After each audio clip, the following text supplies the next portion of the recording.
Testing. Okay.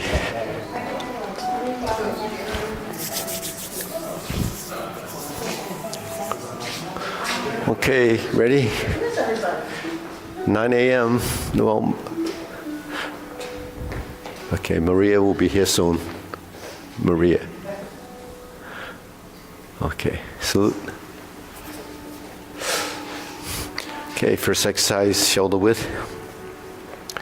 Okay, ready? 1, 2, 3. 1, 2, 3. 1, 2, 3.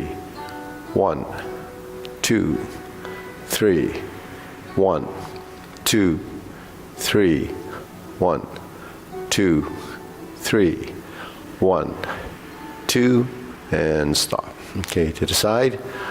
1, 2, 3. 1, 2, 3. 1, 2, 3. 1, 2, 3. 1, 2, 3. 1, 2, 3. 1, 2, 3. 1, 2, 3. 1, 2, 3.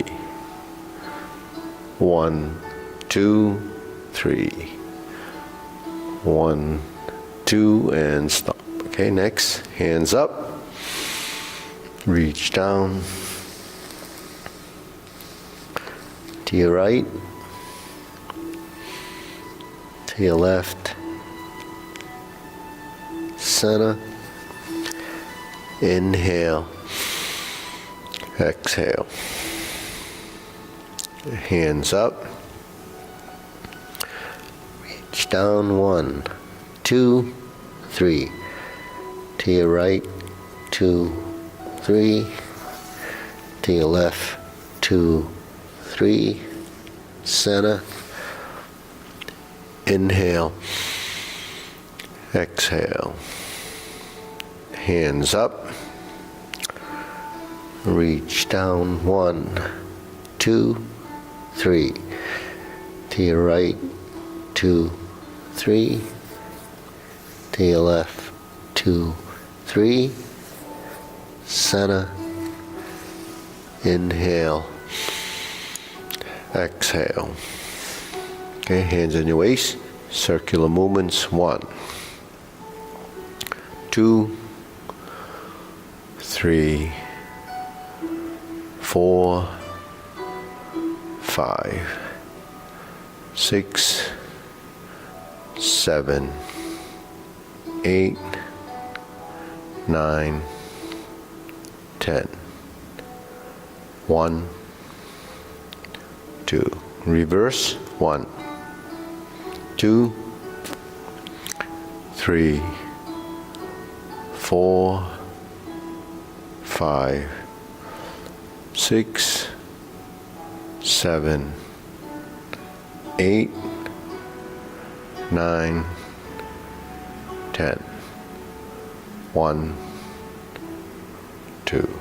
Center cross, knees. 1, 2, 3, 4, 5, 6, 7, 8, 9, 10. 1, 2. Reverse. 1, 2, 3, 4, 5, 6, 7, 8, 9, 10. 1, and stop. Center. Hands and waist. Neck turning. 1, 2, 3, 4, 5, 6, 7, 8, 9, 10. 1, 2. Center back and forth.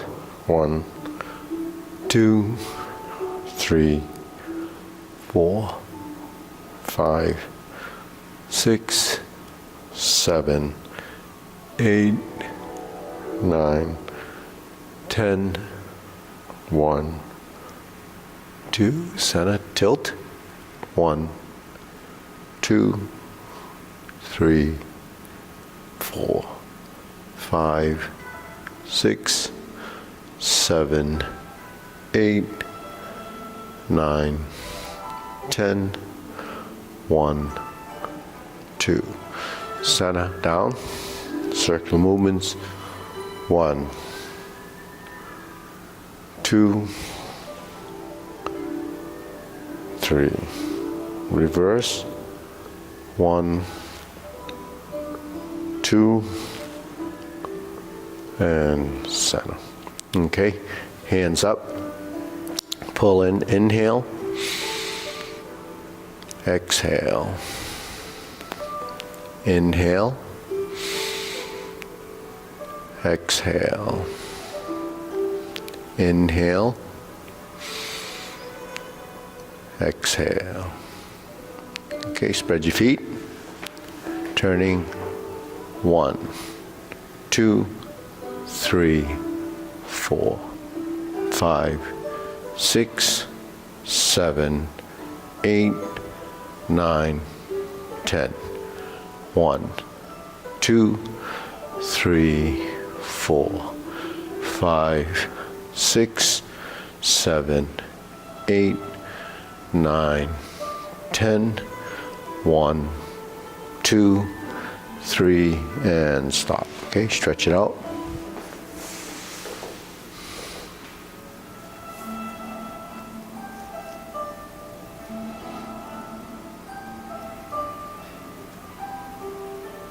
Switch.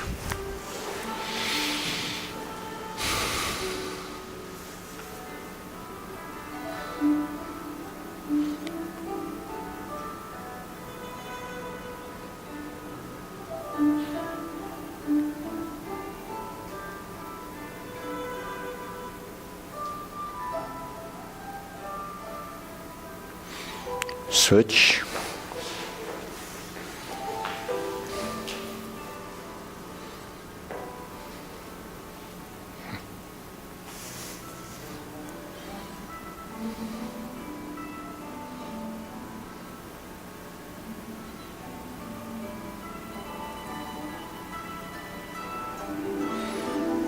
Switch.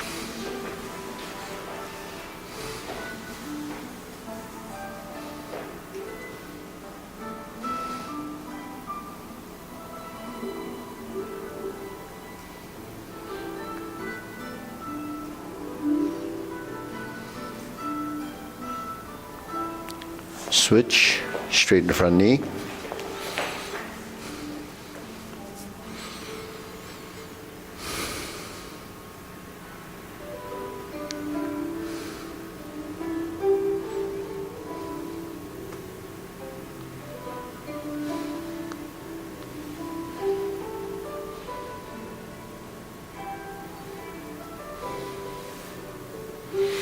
Switch.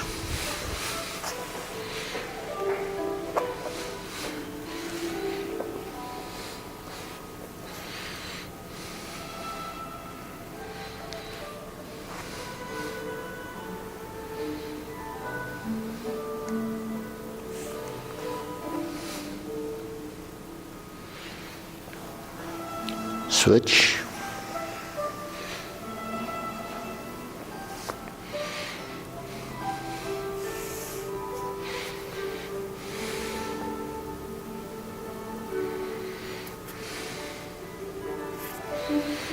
Switch.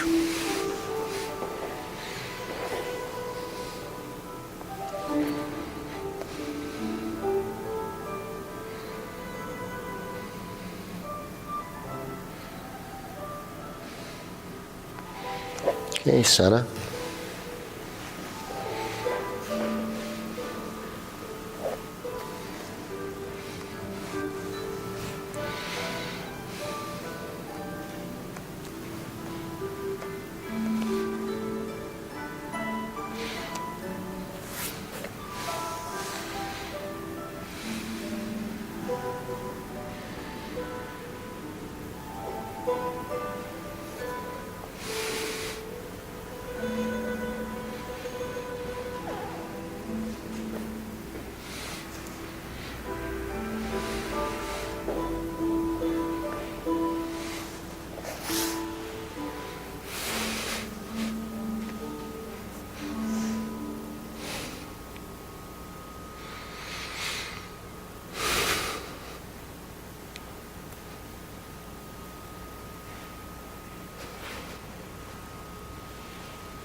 Okay.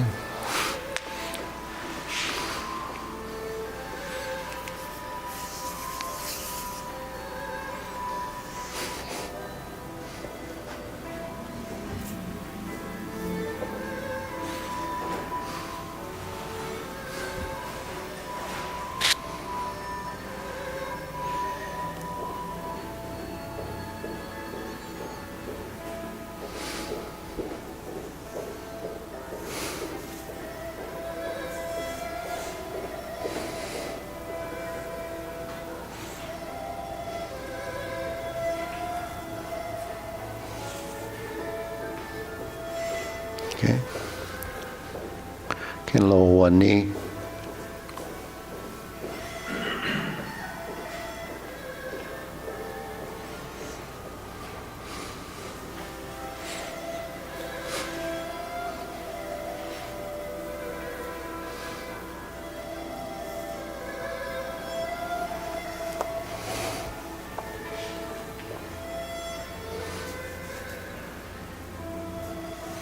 Okay, shake it out. Okay, hands up. Inhale. Exhale. Inhale. Exhale. Inhale. Exhale. Okay, shoulder roll.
And center. Reverse.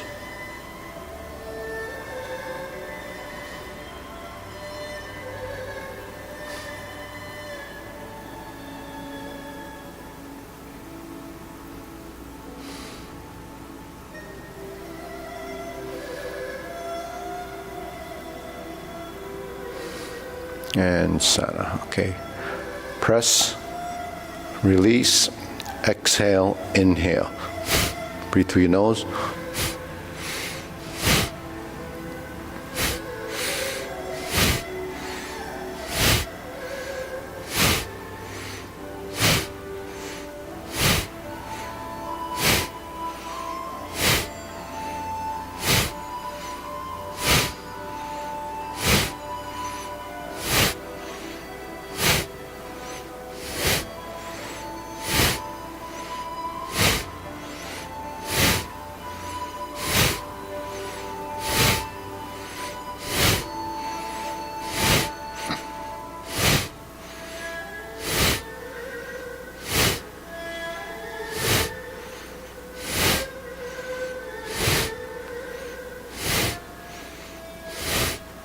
And stop. Deep breathing. Inhale.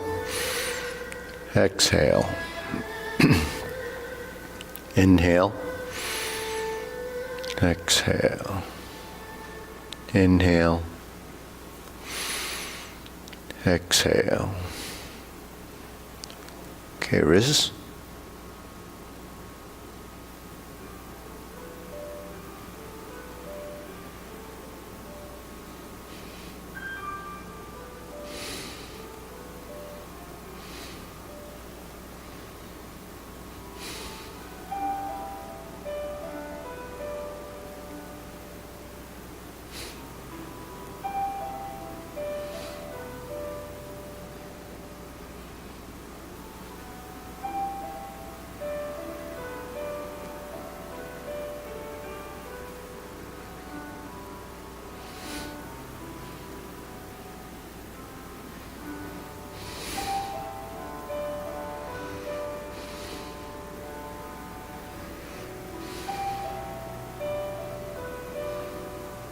Reverse.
Okay, palms down, bigger circle.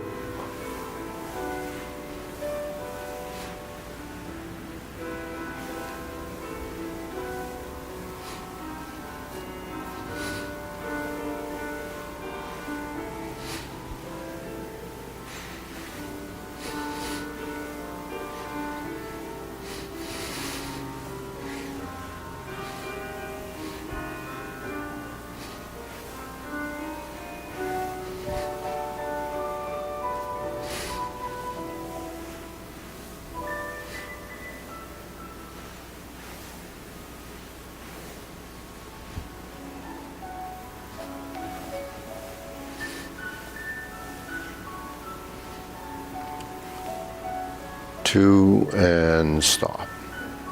Okay, shake it out, side to side.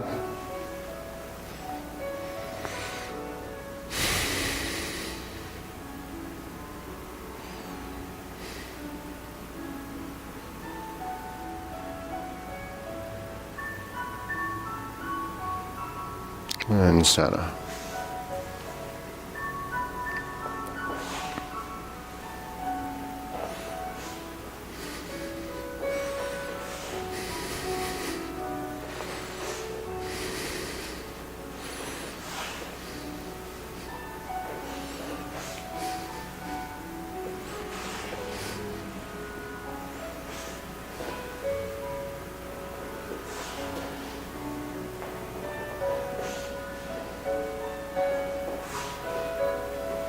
Okay, center. Insert the needle.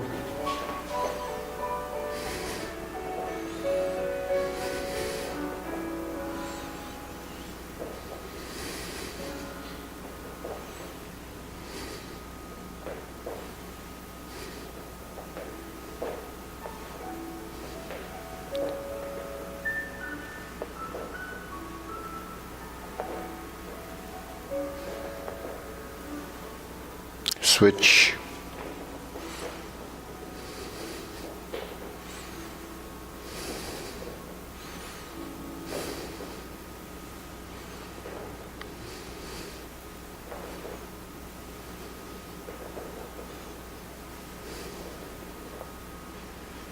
Eight, 9, and lift. Okay, leg swings.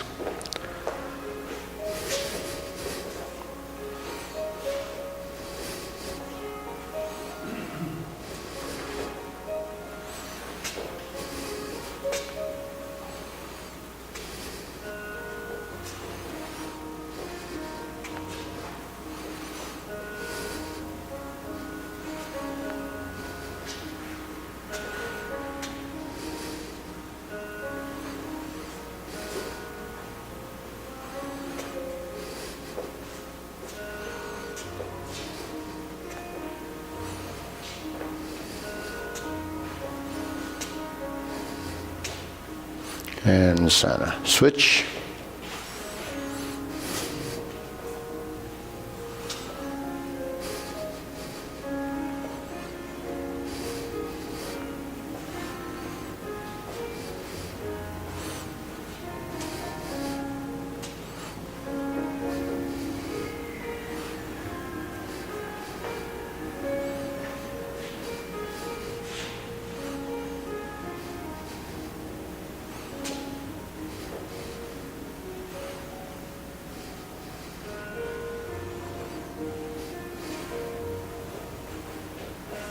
And center, side to side.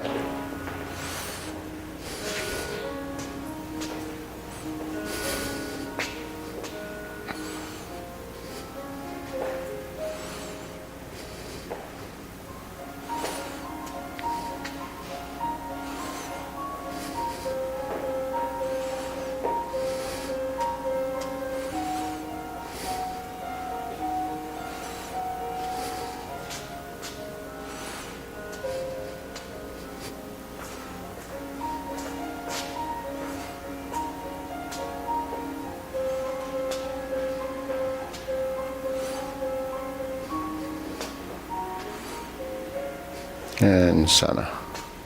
Okay, switch other side.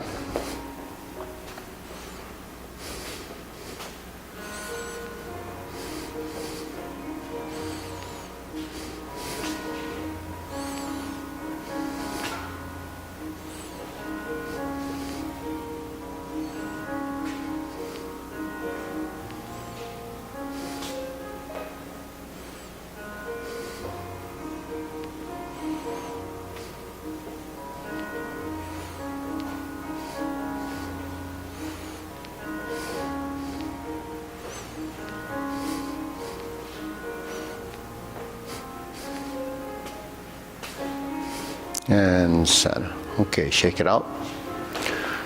Okay, hands up. Pull in, inhale. Exhale. Inhale. Exhale. Okay, one more. Inhale. Tongue touching roof of your mouth. Exhale. Okay, silk grilling.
And center. Okay, switch.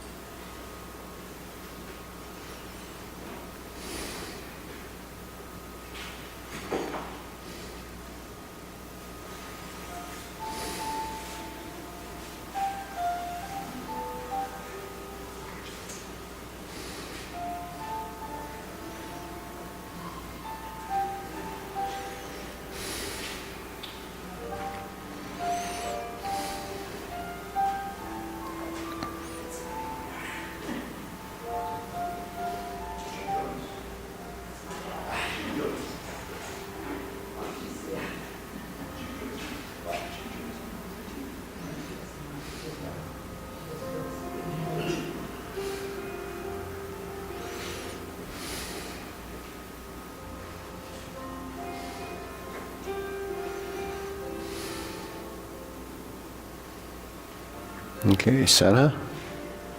Cross the arms, open and close.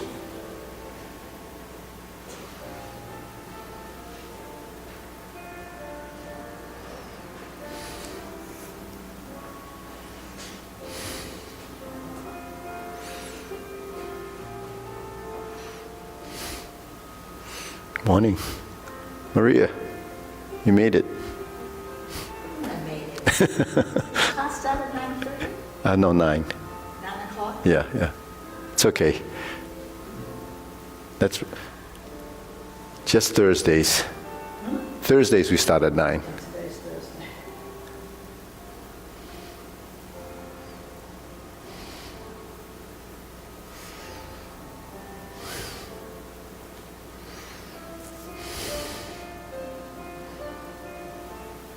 Switch.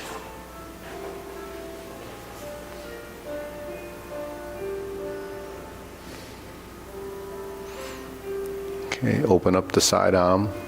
This one. Yeah, at least you can round out this side, round this out a little bit so it's not too flat. Yeah.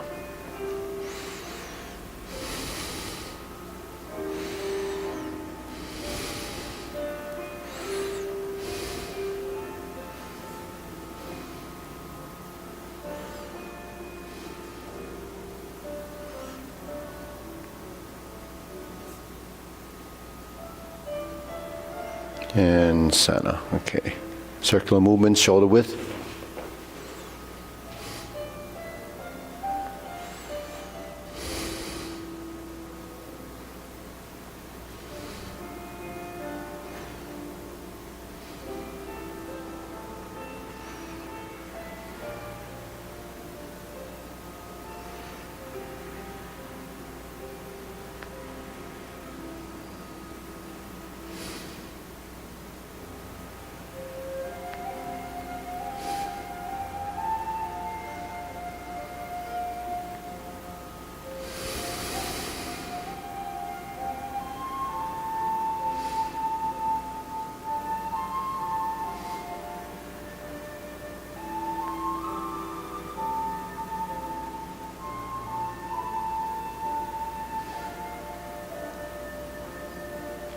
Okay, lower hoop, rounding out, elbows out.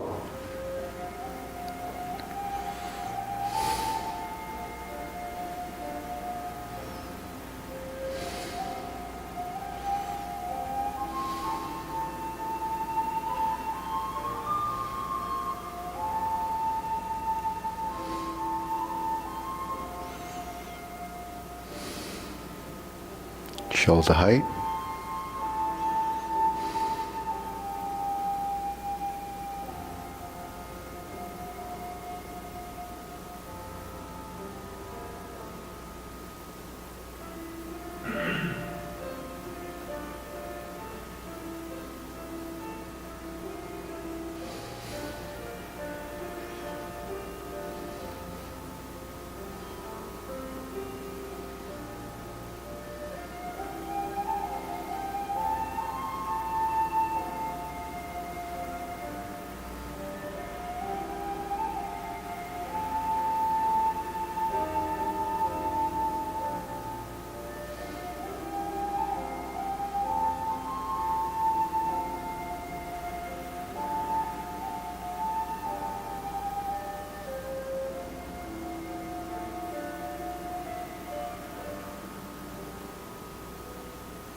Elbows down.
Lower.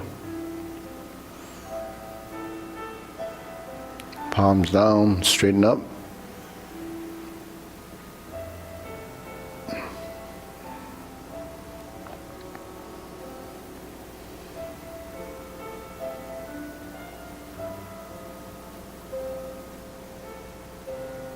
Extend.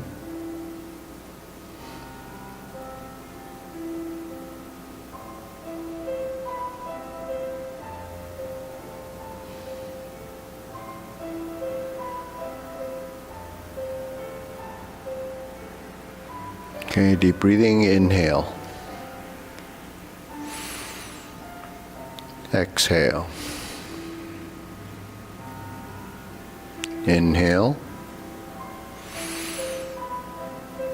Exhale.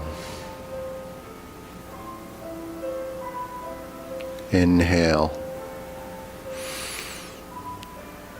Exhale. Okay, diagonal flying.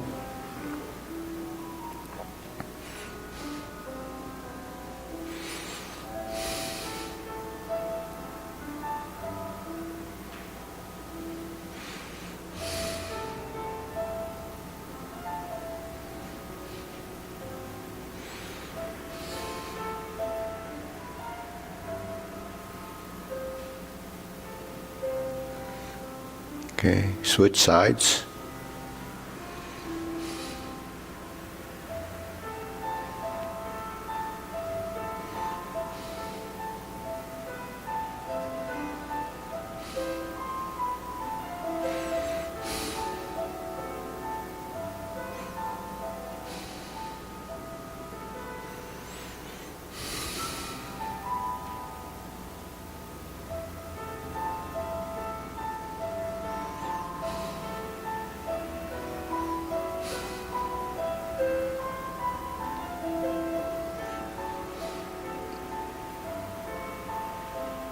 Center.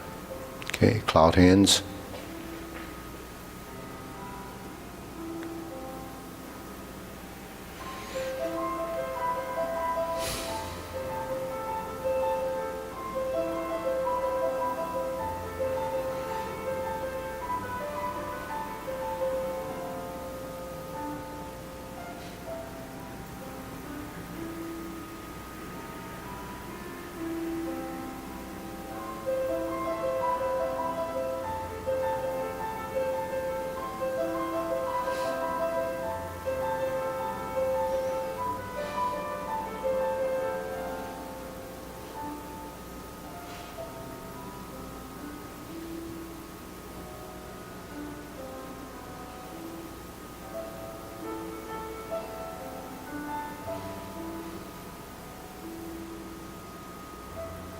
Okay, center down.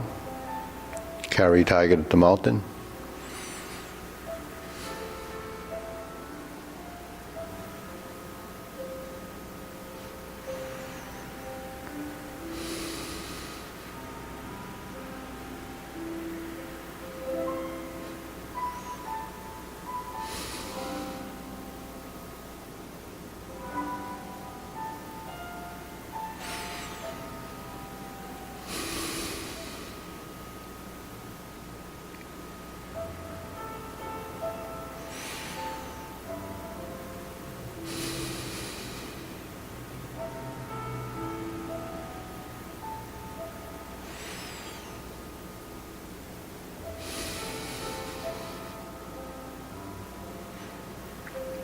Infinity sign.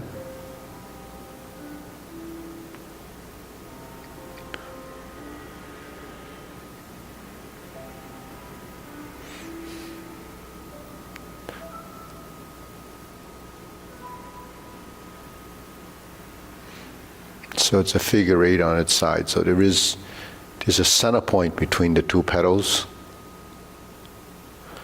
So try to sink your elbow, relax your shoulders.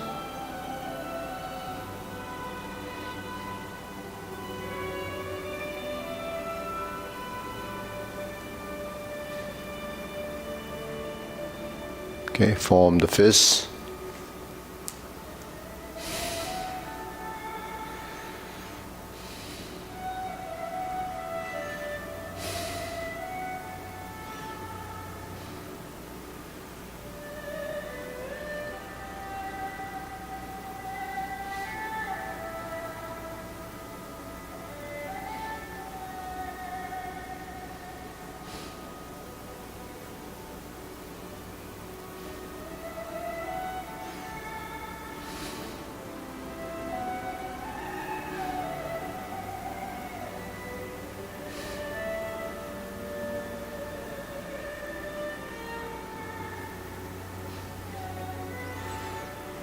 Okay, so with the hands, if you want to add another level of synchronization, when you close from the pinky each finger,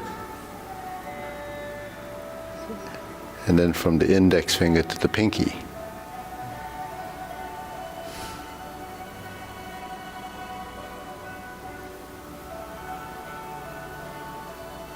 you say that again?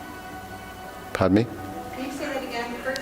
Yeah. Oh, when you first start, When you're rolling in, when you turn, and then, yeah. and what?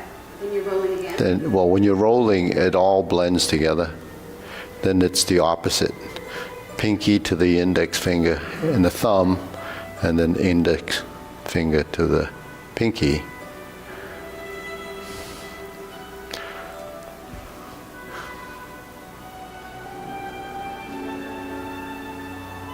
So by the time your hand gets to here, and then you settle your hands, then everything finalizes at the same time.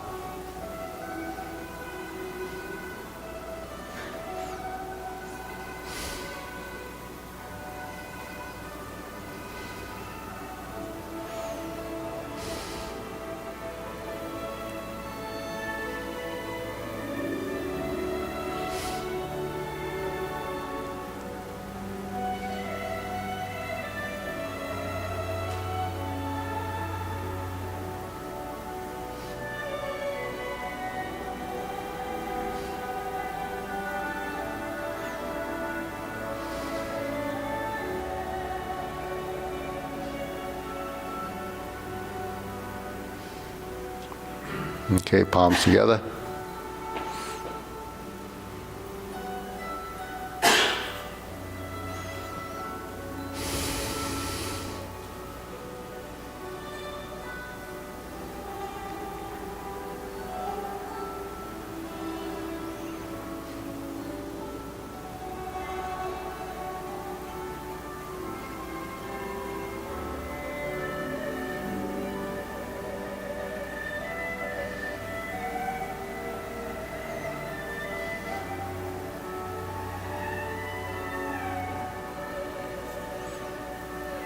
Okay, center, extend, draw the bow.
Okay, fan to the back.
Okay, center.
Okay, down. Deep breathing. Inhale.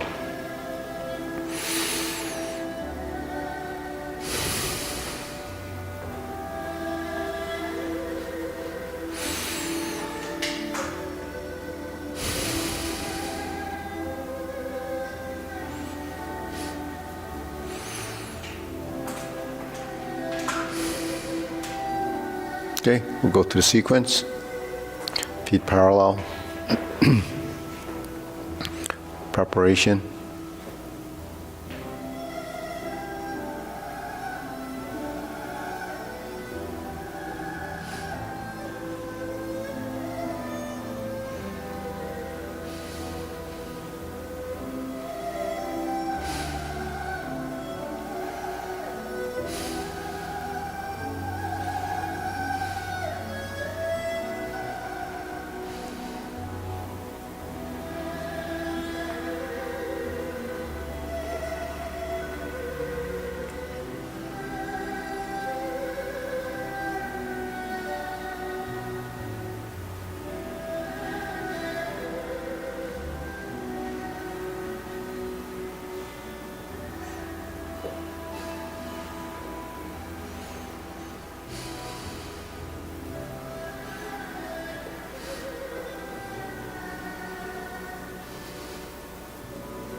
Okay, deep breathing.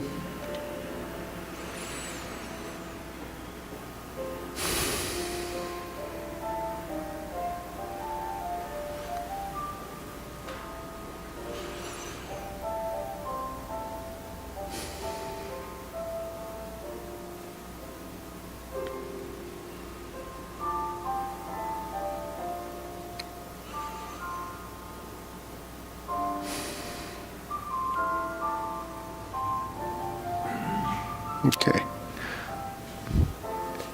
Any questions? That's the most relaxed I've been in months. I just have a curiosity. Why are we always ahead of you? Why are you always ahead of me? Yeah, sort of faster? Is it because we're missing some of the more subtle movements? Yeah, the transitions might be might be a split second shorter, And they so add up. then it adds up to, They add up. yeah. Okay. Because, slowness is not because it's slow, it's No. the distance traveled. So if more parts of your body are moving and it's more, there's more minute things happening, then the movement would be slower, I could go like this, then it's going pretty slow. But if you're here and you're transitioning to here, and then before you even start to move this hand, you have to connect the pieces. And then if you move, and then if the hand is doing, say, this rather than this, then it's going to be slower, right? So as you start to evolve, a lot more sensitivity in your joints and your understanding of intent. Intent is direction, because we're dealing with movement, in space, but then direction is every part of your body is directionally driven.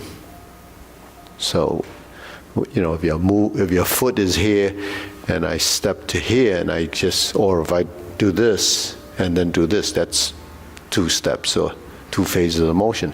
If I just go like this, then there's a lot missing in there. So there's time and distance. So if I'm here and I step out and I sink, that's time and a distance of sinking. If I open before I move, then there's a time and a distance directionally moving this way. But I haven't transitioned my weight, so then the hips have to transition to get weight here. But then when I move in this direction, it's like this leg is pushing that leg to the other side, the relationship. So then when I get to here, then you have an intent in the wrist and the elbow and the shoulder. So as I start to drive this way, then it's this. Now there's a difference between this, because when I'm here, if I just go like this, then it's rather dead and stiff. But when you go like this, then as this moves and this drops, then the hand starts to do this. So that's moving and then dropping at the same time, and then the intent is here, because now when you do something, if you're driving it as a connection here, then when it gets to this point, the connection changes or the direction changes. The change is here, right? And then if you were to put the intent into this motion, and then you start to turn, the wrist doesn't just turn like this, it turns like this. Then when it turns like this, your thumb becomes this. So now the thumb folds to here.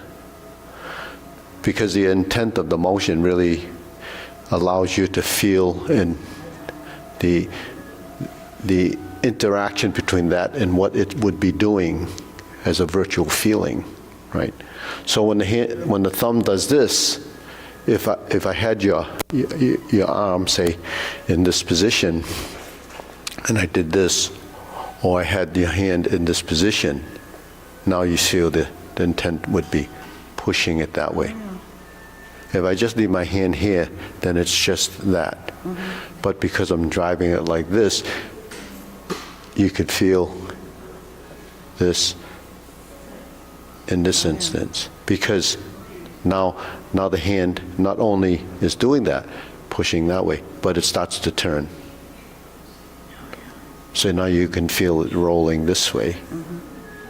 Now because I'm sinking like this, now you feel downside. And so that's two directional because I sunk here. You sink the elbow, relax the shoulder. So the movement, when you sink and you move in, so here, it's here to here, and then here, now the index finger and this. So it starts to pivot on that line, and when I pivot on this line, and this thumb becomes that. And now the thumb has applied a pressure in that direction. And when you're in this direction, and then you push into here, right toward me, there's structure. If I go like this and you push, then it's like this.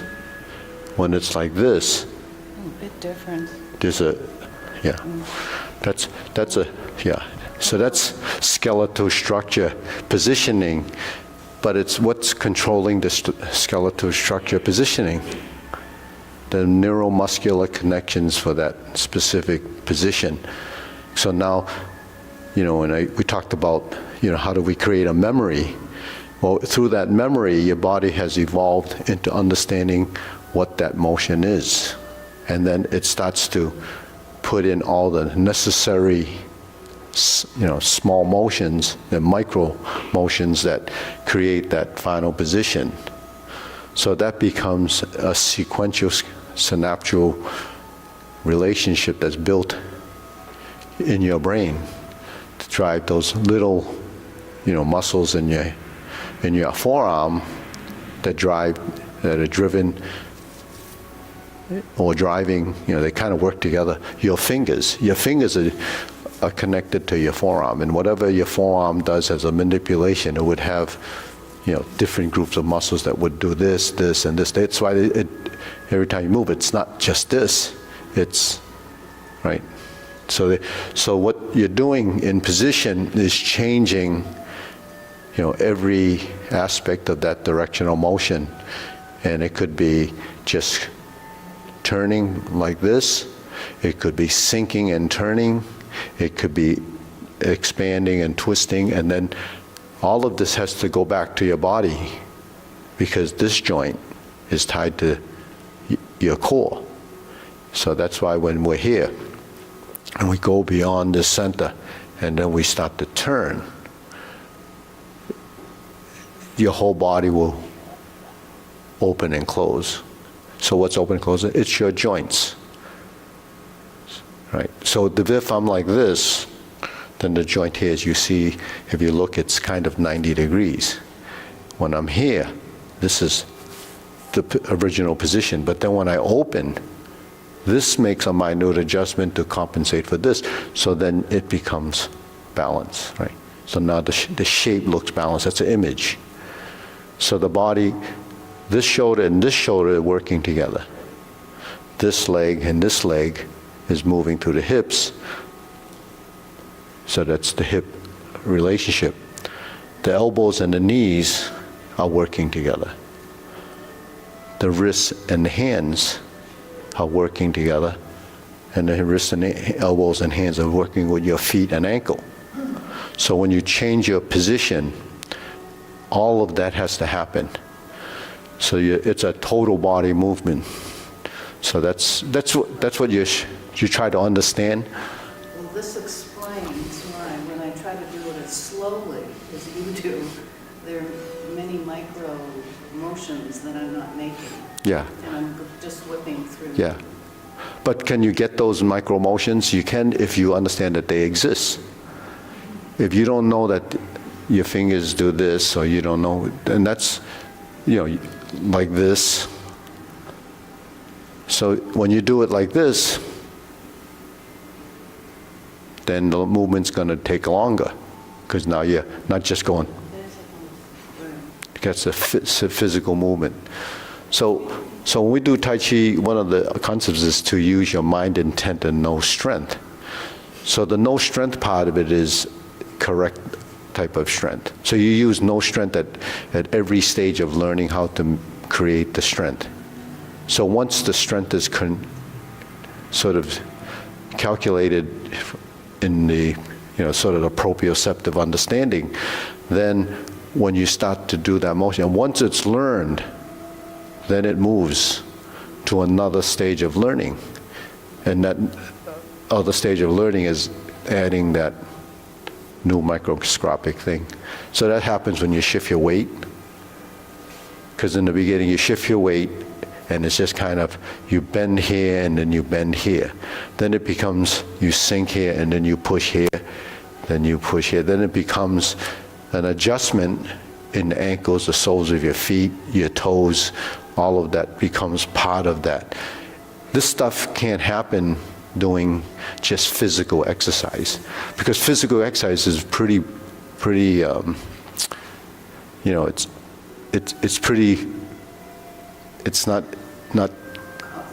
it doesn't have the same sort of physical intellectual knowledge, because you could stand here, the only thing it's learning is to deal with the weight that's gonna knock you over. So that's just a physical thing. It's like lifting a heavy box. Your only concern is how I'm gonna lift that box and put it over there. You don't care about what the body has to do to get it there. You just go through the motion, say, grab it, put it there, and then it's done. You don't even have to think about it anymore. But when you're doing something like this, you constantly have to go through that process, and then it changes, because now it's not just putting this hand to there and then forgetting it. You have to get this hand to there and say, well, so what else happened to get there? And that becomes a question. How do you make it slower? How do you. So every piece of your body, in your hands you have you have 10 fingers, you have 10 toes. All those pieces actually have developed their own intelligence, because it has to respond to something that's happening somewhere else. So all of these things eventually start to come together as an understanding. And then when you move in the subconscious level, more of that will happen. And eventually all of that will happen. Then when it's in the subconscious level, then you go to another stage of relearning, just bending your elbow. There's many ways of bending your elbow. Please. All right, okay. All right, ready? We'll try it again. Short form, yeah.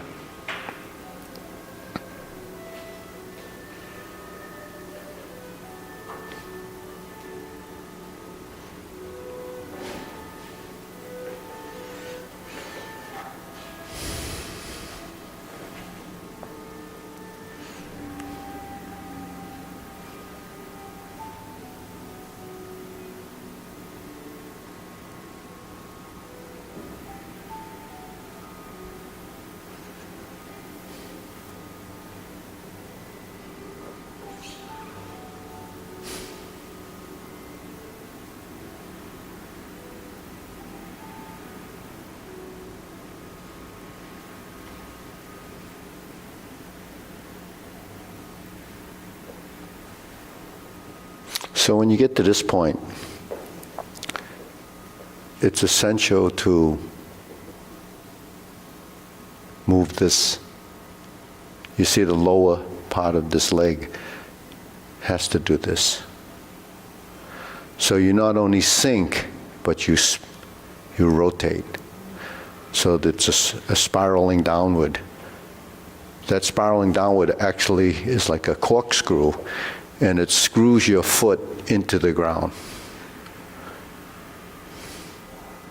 Then this one, don't put your heel down until you start to lift and transition the weight. Then you have a cross-lateral relationship between the palm of this hand and the heel of this foot. Right? And then you bend. And then you turn, and then your body is actually weighted here, but you're compensating with the lift. So this leg is actually empty till you fill it back up. Right? Then we turn, we sink, then we turn. So this becomes a function of position, weight, and body. So that's how you learn to use efficient strength.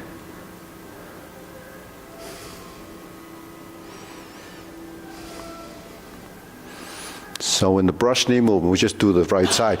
When we turn, that wrist thing that I was talking about, when you sink your elbow, it creates this motion that goes backwards. So the intent of movement, when the thumb relaxes and the wrist appears to be folded, pointing to the front, it's because the strength is here and it's in that same line like you draw the bow, right? So you're here. Now when you sink this and turn this, then it goes through your back. And then you stroke down, turn, and then from that position, you rotate your forearm by turning your index finger, right? So when you're here and you turn, if the index finger is turning, then your forearm will turn, just as a sort of a guideline. Then when we're here, we have to first sink the elbow, turn the palm in slightly while you're creating the hoop position. So the hoop doesn't just get from here to here. It goes through a sinking and a rising. And if you do this, you'll see your palm rotating from the center, right? So the hand does this. So that slows things down. So that's easy to see because it's pretty physical, right? So from here, same thing. When you turn and you separate the hands, when this goes down, this goes up.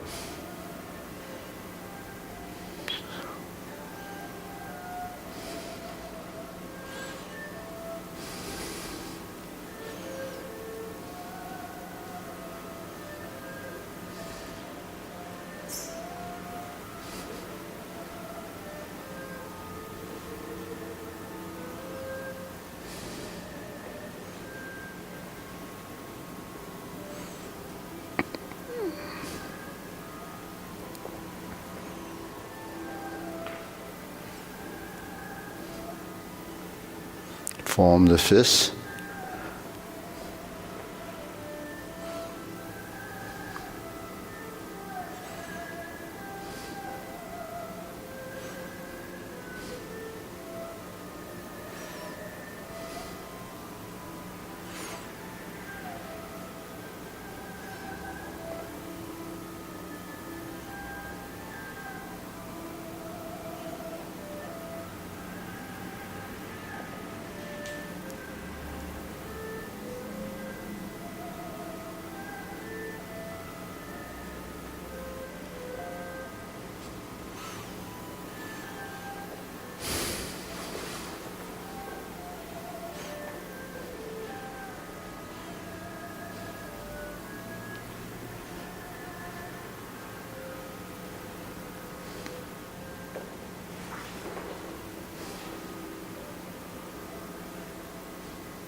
Now here, this one, you sink and you rise, right?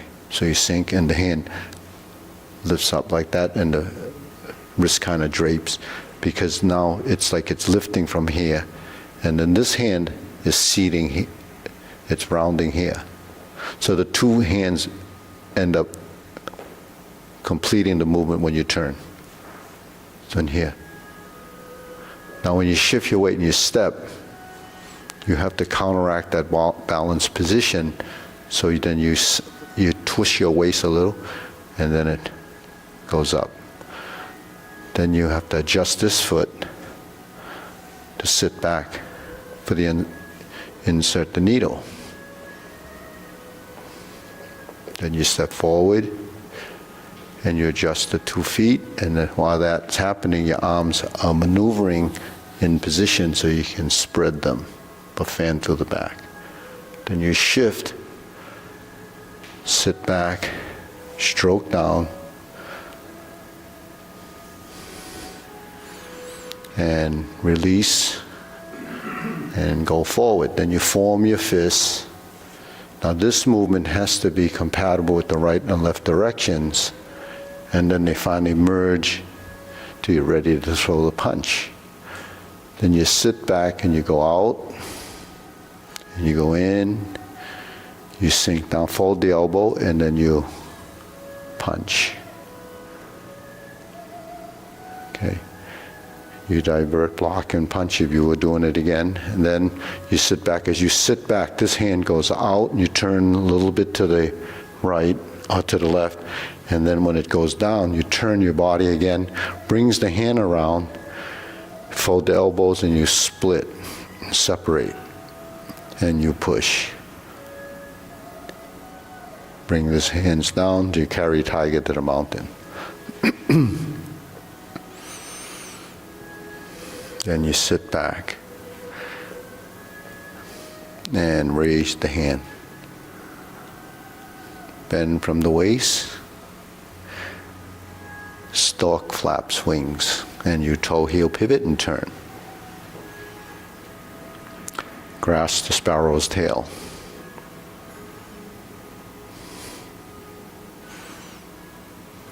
Hook your wrists, turn. Here's your single whip.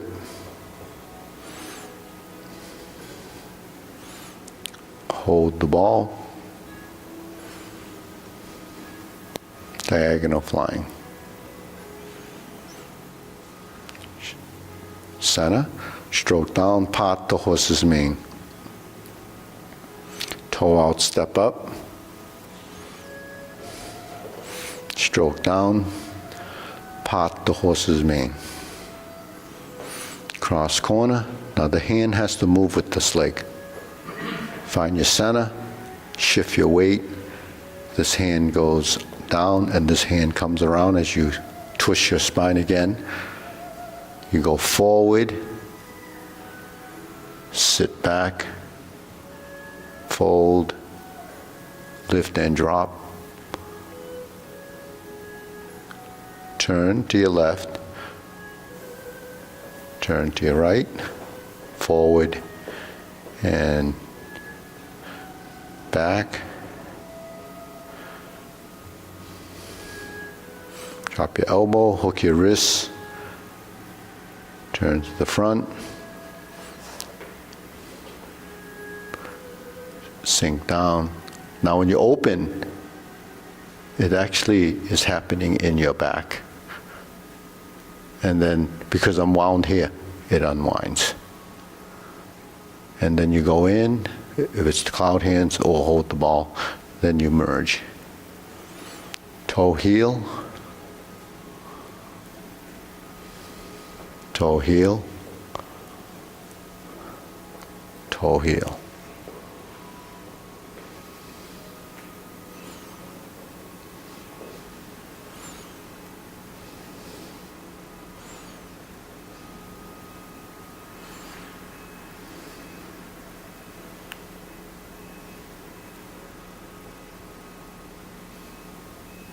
Now it's the palms with the wrist like this.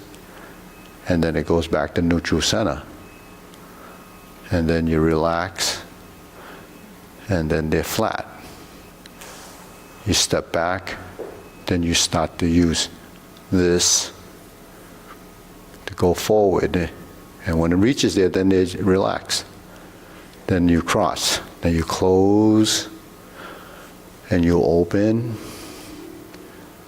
And you release, and you're back to center. So that's why it slows down, but that level of intent is really not something you think about. It's just from frequency of doing it. You know, I'm just telling you through experience, because I do this so much. You can miss it for years. You could, but because you don't know. I'm a testament to that. Well, the thing is because most people do it, it's a recreational and it's also an exercise. But to capture those type of sort of minute things, it's sort of your search and the journey of. So you can only discover that if your mind is open to evolving and the movement's open to evolving. Yeah. My comment is that from the beginning, when you first came in here and I watched the videos, watching you make your fist on the videos and making it here, I knew I wasn't doing it right. Mm-hmm. This is the first time, I'm not saying I understand it, but it's the first time I understand why I'm not doing it. I mean, it's a very complex movement here. Yeah, because And it's not clear, like watching the videos, slowing them down, and trying to do what you just did. yeah. You need this verbal instruction of what to do.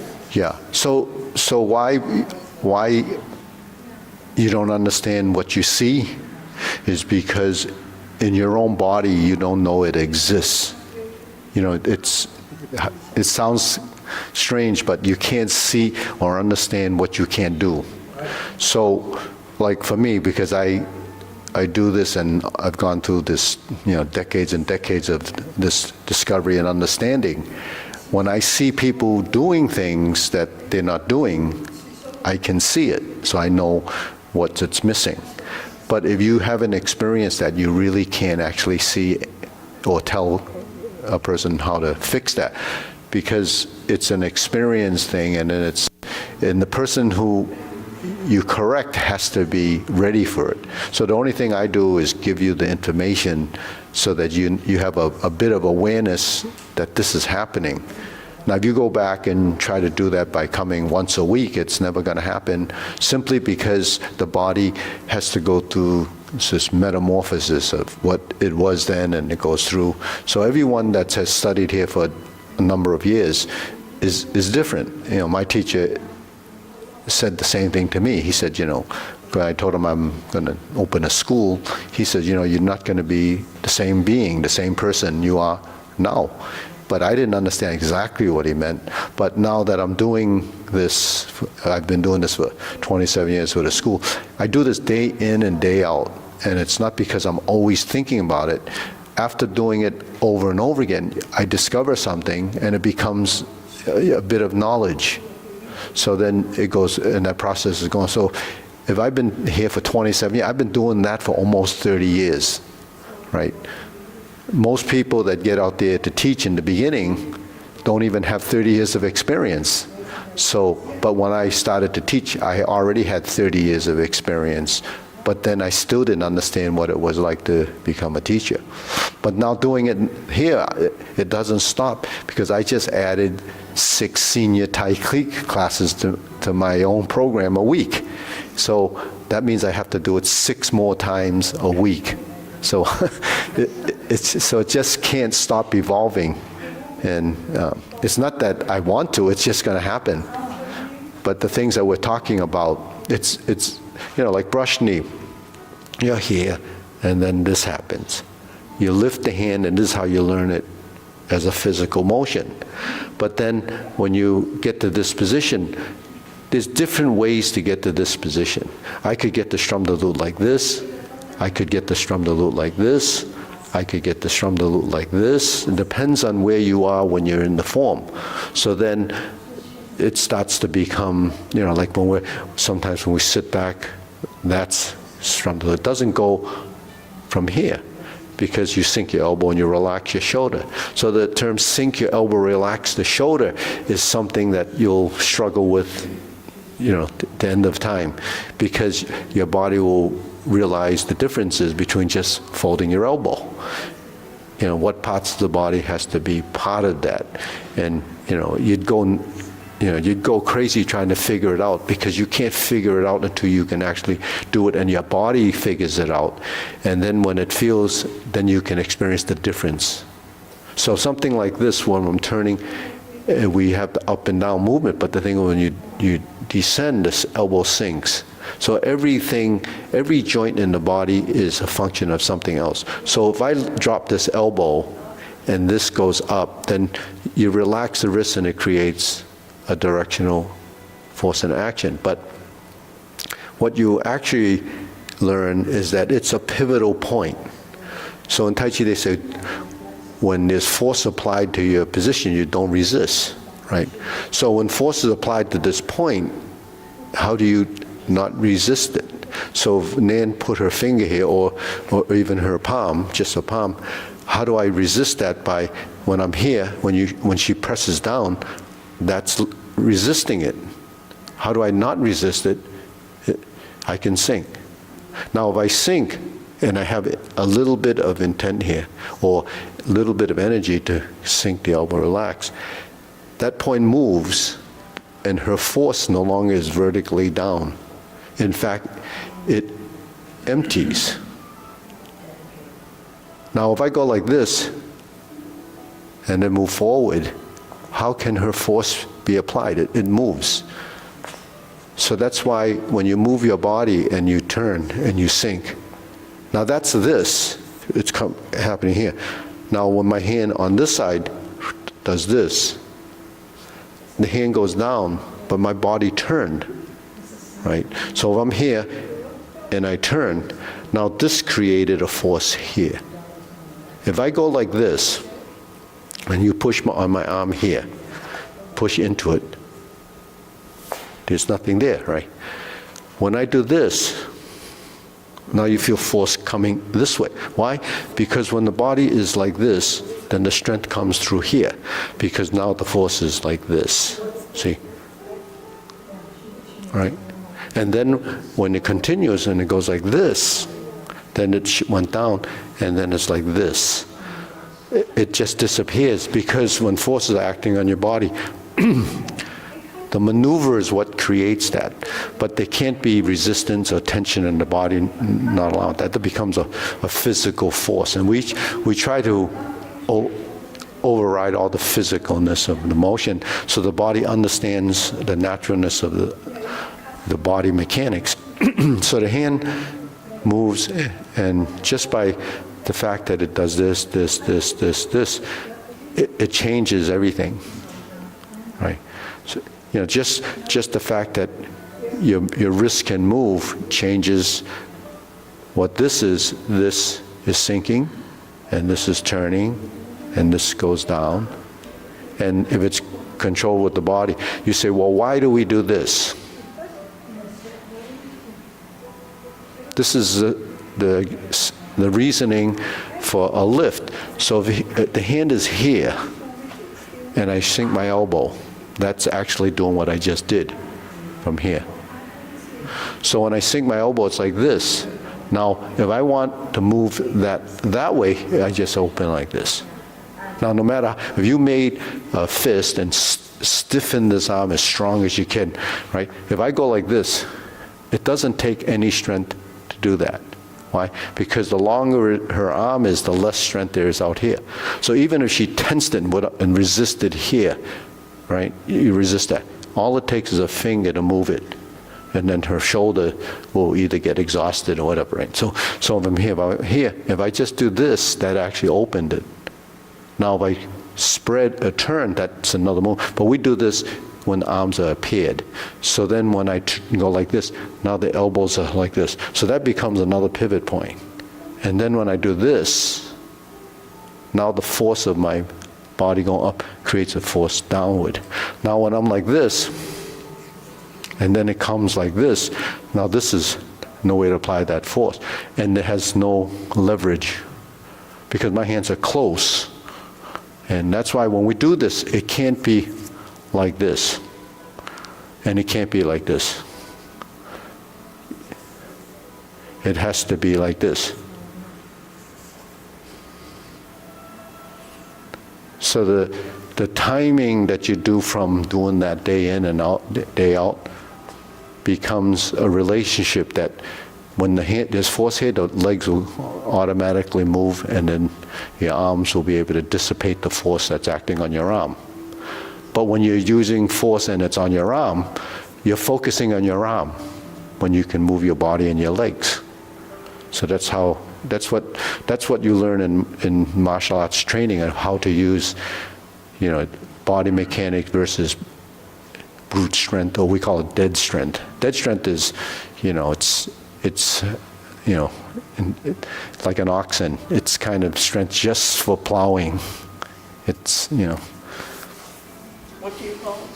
they call it oxen strength. That's what the old Chinese text would say, oxen strength, because they know an oxen or a bull, it's only they hook the harness on. All they do is walk and plow it's stupid strength. Yeah, yeah, because that's all they train to do that, and that's all they know how to do. And they'll do that, as long as you're feeding them. That's kind of cruel, right? But but we already have our own oxen strength. Okay. Yeah. Okay, bow. So all that information should be transferred into your long form. It's not to discourage you. This thing, for us seniors to do this, It's the coordination exercises. it's really challenging. It's coordination exercises. Seniors, you say, it's because you've never done it, or so you learn